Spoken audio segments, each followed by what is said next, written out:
Fala pessoal, Jander Ferreira aqui, nossa aula número 45 do curso de Redação Oficial.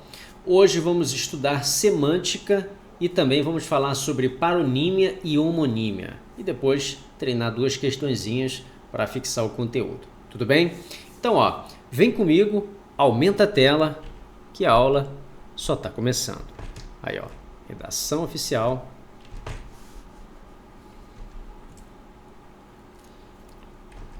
Vamos lá. Olha, semântica. De acordo com o manual, a semântica estuda o sentido das palavras, das expressões, das frases e unidades maiores da comunicação verbal. A semântica vai estudar também os significados que lhe são atribuídos.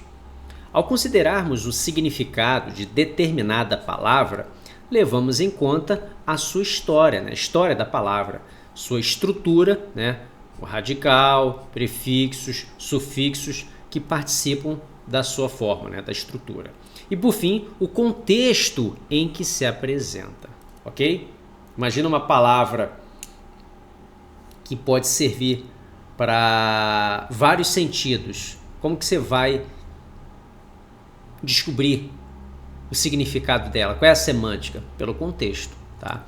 Sendo a clareza um dos requisitos fundamentais de todo o texto oficial, deve-se o quê? Atentar para a tradição no emprego de determinada expressão, com determinado sentido. O emprego de expressões ditas de uso consagrado confere uniformidade e transparência ao sentido do texto. Mas isso não quer dizer que os textos oficiais devam limitar-se à repetição de chavões e de clichês. Verifique sempre o contexto em que as palavras estão sendo utilizadas. Certifique-se de que não há repetições desnecessárias ou redundâncias. Então tem que tomar cuidado para não cometer repetições desnecessárias ou redundâncias. Procure sinônimos ou termos mais precisos para as palavras repetidas. Mas se sua substituição for comprometer o sentido do texto, tornando-o ambíguo ou menos claro, não hesite em deixar o texto como está. Se você mudar o texto para piorar, então é melhor ficar como está. É importante lembrar que o idioma está em constante mutação. A própria evolução dos costumes, das ideias, das ciências, da política, enfim, da vida social em geral, impõe a criação de novas palavras e de formas de dizer. Na definição de Serafim da Silva Neto, a língua é. Vamos ver a definição de Neto. Língua é um produto social, é uma atividade do espírito humano. Não é assim independente da vontade do homem, porque o homem não é uma folha seca ao sabor dos ventos veementes de uma fatalidade desconhecida e cega. Não está obrigada a prosseguir na sua trajetória de acordo com leis determinadas, porque as línguas seguem o destino dos que as falam. São o que delas fazem as sociedades que as empregam. Silva Neto. A redação oficial não pode aliar-se dessas transformações, nem incorporá-las acriticamente. Quanto às novidades vocabulares, por um lado, elas devem sempre ser usadas com o quê? Com critério, galera, com muito cuidado, evitando-se aquelas que podem ser substituídas por vocábulos já de uso consolidado, sem prejuízo do sentido que se lhes quer dar, ok? De outro lado, não se concebe que, em nome de suposto purismo, a linguagem das comunicações oficiais fique imune às criações vocabulares ou a empréstimos de outras línguas. A rapidez do desenvolvimento tecnológico, por exemplo, impõe a criação de inúmeros novos conceitos e termos, ditando, de certa forma, a velocidade com que a língua deve incorporá-los.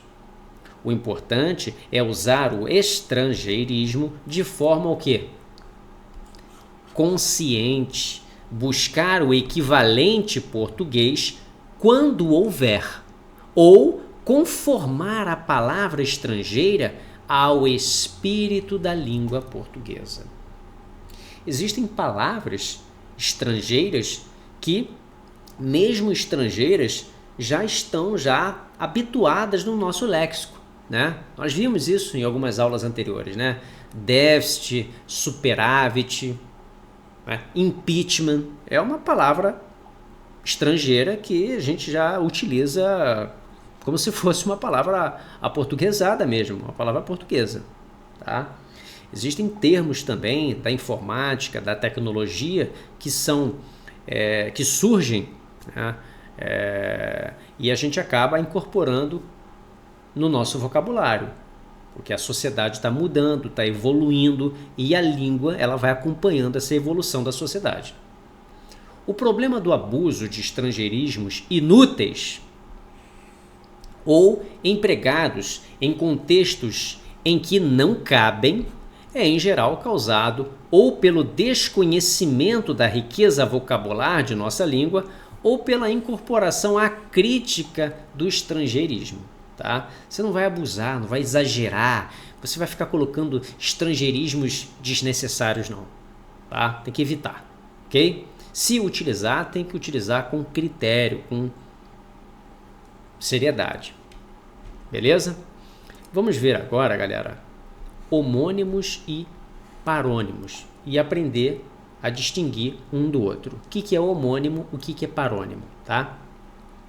Muitas vezes temos dúvidas no uso de vocábulos distintos, né, de vocábulos diferentes, provocadas pela semelhança, né, porque são parecidos, ou mesmo pela igualdade de pronúncia, né? Você pronuncia uma palavra muito parecida com a outra, né? Ou de grafia, a escrita, né, entre eles. É o caso dos fenômenos designados como homonímia e paronímia. Agora, o que é um, o que é outro? Vamos ver essa aqui, ó. O que é a homonímia? A homonímia é a designação geral para os casos em que palavras de sentidos diferentes têm a mesma grafia. Homonímia tem sentidos diferentes, mas mesma grafia, que aí no caso são os homônimos homógrafos, ou mesma pronúncia. Imagina uma palavra que tem mesma pronúncia. Os homônimos homófonos, ok? Os homógrafos, tá? Que tem a mesma grafia, podem coincidir ou não na pronúncia, como nos exemplos quarto, né, de aposento, e tem quarto de numeral ordinal. São palavras que coincidem, né? Tem a mesma pronúncia, mas tem sentidos diferentes. Ó, manga pode ser fruta e manga pode ser da camisa, em que temos pronúncia idêntica, tá? Agora, você tem aí, ó, apelo, que pode ser um pedido, e tem apelo, com aberto, né? Na primeira pessoa do singular, do presente do indicativo do verbo apelar. Eu apelo, tu apelas, ele apela. Então, eu apelo. Então, esse é como se tivesse um acento agudo aqui no é, entendeu? Apelo, entendeu? Porque esse aqui é aberto, mas não é acentuado não, tá?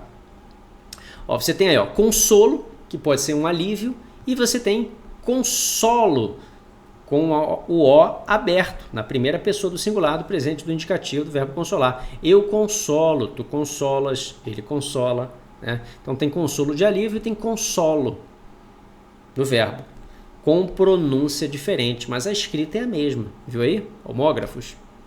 Os homógrafos de idêntica pronúncia diferenciam-se pelo contexto, galera. Não tem outra forma de distingui-los, em que são empregados, ó.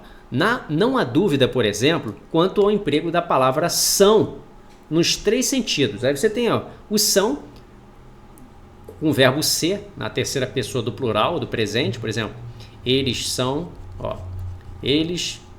são inteligentes, né? Inteligentes. Você tem aqui, o verbo na forma são.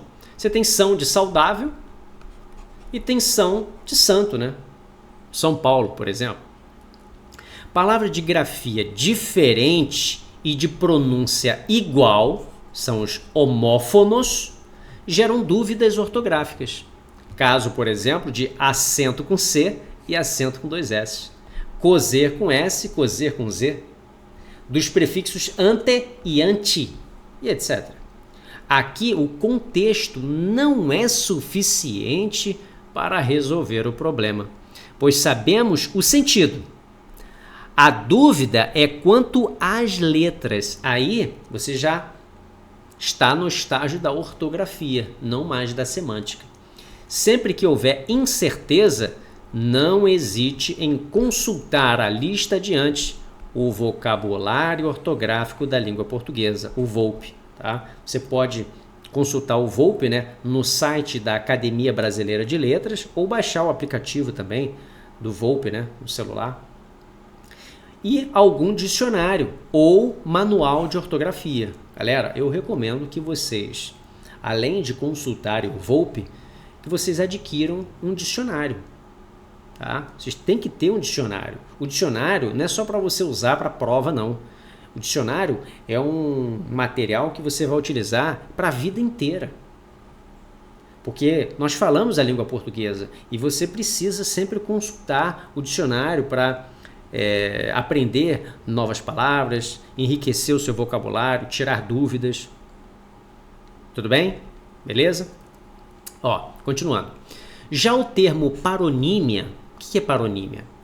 Designa um fenômeno que ocorre com palavras semelhantes, mas não idênticas. Elas são parecidas, né? São semelhantes, mas não idênticas. Elas têm algumas diferençazinhas quanto à grafia, a escrita, né? E a pronúncia, a fala. É fonte de muitas dúvidas, como entre descrição, que é o ato de descrever, e discrição, que é a qualidade de quem é discreto. Então, não confunde descrição e discrição? Confunde. Retificar e ratificar também confunde. Retificar com tá vendo aqui? É corrigir, consertar, né? Lembra de retífica de automóveis, né? Retífica, ele vai corrigir, vai consertar o motor, né? Retífica.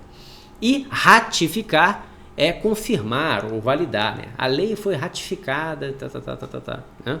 Foi validada, foi confirmada, ok? Como não interessa aqui aprofundar a discussão teórica da matéria, restringimos-nos a uma lista de palavras que costumam suscitar dúvidas de grafia ou sentido. Procuramos incluir palavras e expressões que com mais frequência provocam dúvidas na elaboração de textos oficiais, com o cuidado de agregá-las em pares ou em pequenos grupos formais.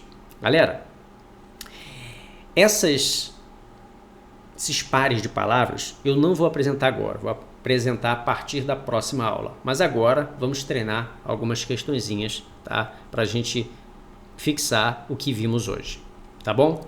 Vamos lá. Instituto AOCP. Ao redigir uma comunicação oficial no IFMA, você precisa considerar as propriedades da redação oficial. E, além disso, necessita conhecer a relação entre as palavras que se unem para exprimir o pensamento desejado.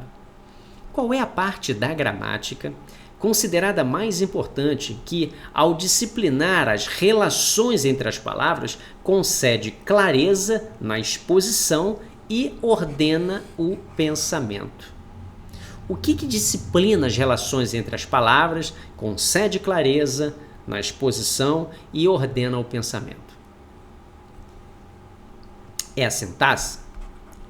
Galera, a sintaxe é a parte da gramática que vai trabalhar justamente essas relações entre palavras, entre termos, entre orações, vai trabalhar a o deslocamento de um termo para o outro, uma oração justaposta, orações coordenadas. Você pode intercalar uma oração, um termo, tá? É a sintaxe que vai trabalhar esse tipo de relação entre os termos, tá? Então, ó, letra A aí, ó, tá bonita, hein?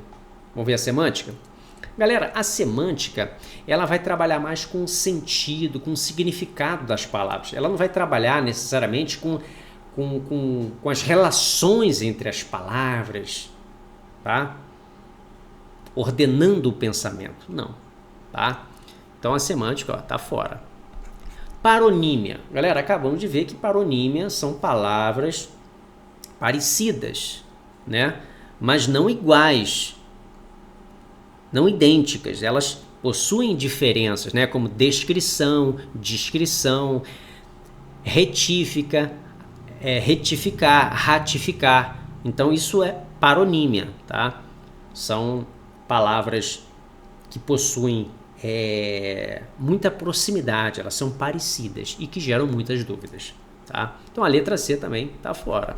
E a letra D? A letra D, ortografia, tem a ver com a grafia, a maneira de escrever, qual é a letra, se é com C, se é com S, se é com Z, se é com S.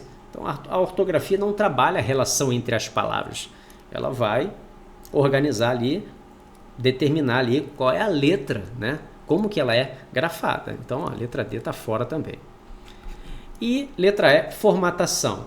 Então, galera, a formatação ela não trabalha com relação entre palavras, não concede clareza. Ela vai trabalhar ali a parte física do texto, né? Se você vai alinhar à esquerda, se você vai alinhar à direita, se o texto vai ficar centralizado, se o texto vai ficar justificado, não tem nada a ver com relação entre as palavras, com clareza, com ordenamento de pensamento, não tem nada a ver. Então a letra E está fora. Portanto, galera, o nosso gabarito é a letra A, sintaxe, ok? Próxima, ó, caiu na objetiva. Assinalar a alternativa que apresenta a tradução adequada do termo latino data venia. Galera, data venia é uma expressão do latim que significa, letra A, aproveite o dia? Não, galera, aproveite o dia é carpe diem. B, salvo-conduto. Galera, salvo-conduto não tem nada a ver com data venia. Salvo-conduto é um tipo de documento, não tem nada a ver com a expressão latina. Letra C, com o devido respeito, dada a licença, dada a permissão. Aí, beleza, tranquilão.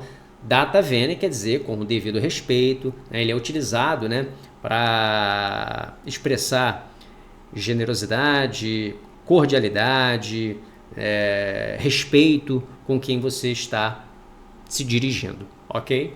Então, ó, data venia, letra C, por enquanto tá perfeita. Vamos ver a D?